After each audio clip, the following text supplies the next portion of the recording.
أعوذ بالله من الشيطان الرجيم.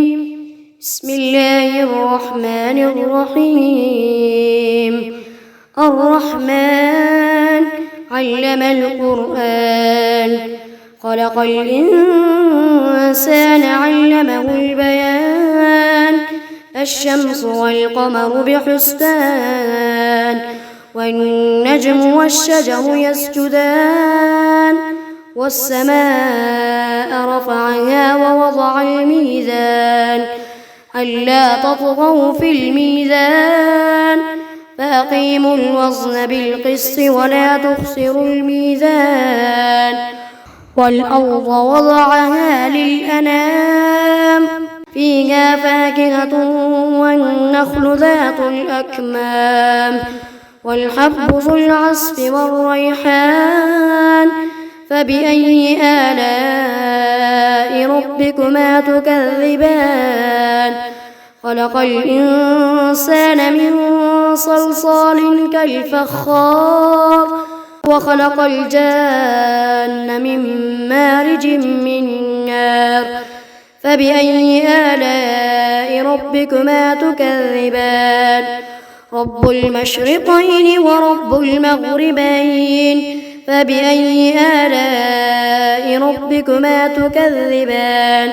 مرج البحرين يلتقيان، بينهما برزخ لا يبغيان. فبأي آلاء ربكما تكذبان؟ يخرج منهما اللؤلؤ والمرجان. فبأي آلاء ربكما تكذبان؟ وله الجوار المنشآت في البحر كالأعلام. فبأي آلاء ربكما تكذبان؟ كل من عليها فان، ويبقى وجه ربك ذو الجلال والإكرام. فبأي آلاء ربكما تكذبان؟ يسأله من في السماوات والأرض، كل يوم هو في شأن. فبأي آلاء ربكما تكذبان؟ سنفرغ لكم أيها الثقلان. فبأي آلاء ربكما تكذبان؟ يا معشر الجن والإنس إن استطعتم أن تنفذوا من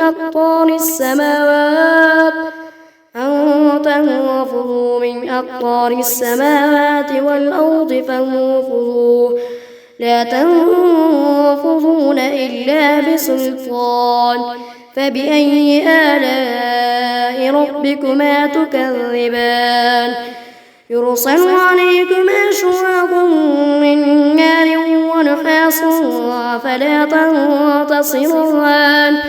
فبأي آلاء ربكما تكذبان؟ فإذا انشقت السماء فكانت وردة كالدهان. فبأي آلاء ربكما تكذبان؟ فيومئذ لا يسأل عن ذنبه إنس ولا جان.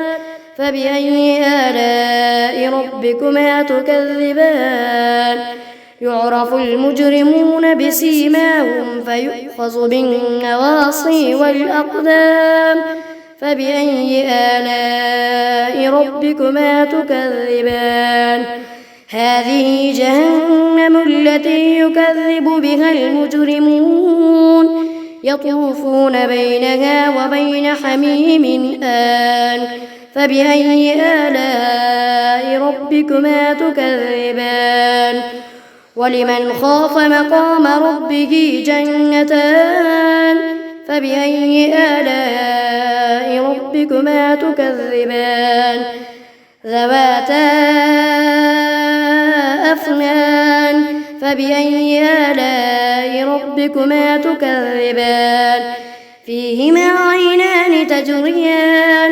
فبأي آلاء ربكما تكذبان؟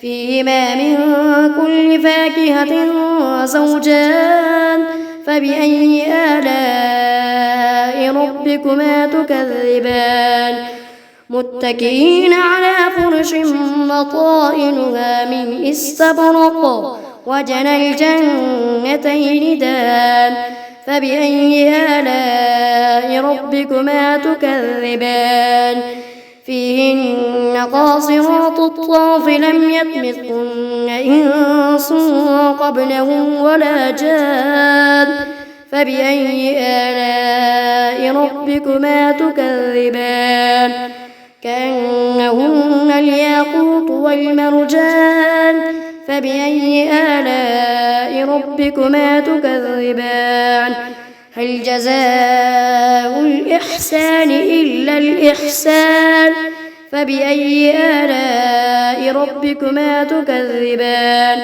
ومن دونهما جنتان فبأي آلاء ربكما تكذبان مدهامتان فبأي آلاء ربكما تكذبان فيهما عينان نضاختان فبأي آلاء ربكما تكذبان فيهما فاكهة ونخل ورمان فبأي آلاء ربكما تكذبان فيهن خيرات حسان فبأي آلاء ربكما تكذبان حور مقصورات في الخيام فبأي آلاء ربكما تكذبان لم يطمثهن إنس قبلهم ولا جان فبأي آلاء ربكما تكذبان متكئين على رفرف خضر وعبقري حسان فبأي آلاء ربكما تكذبان تبارك اسم ربك ذي الجلال والإكرام.